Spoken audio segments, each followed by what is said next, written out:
நாடி தேடுது காவேரி எங்கே போகும் கடல் வந்து கூடுது அந்திப் பொழுதில் தென்னங்கிளையில் தென்றல் கூத்தாட மையை எழுதி மஞ்சள் குருவி கையை கோத்தாட அடங்காத ஆசை கொண்டு நானும் போராட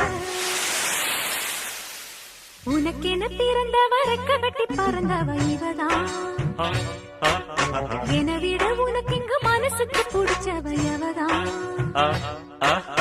ஊரையெல்லாம் இவதானே கூவி அழைச்சா ஆசமாமன் இவன் தான் பாட்டு படிச்சா எம்மாடியோ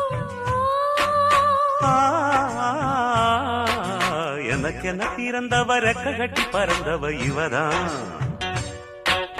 அழுக்கில குலுக்குல இவளுக்கு இணை சொல்ல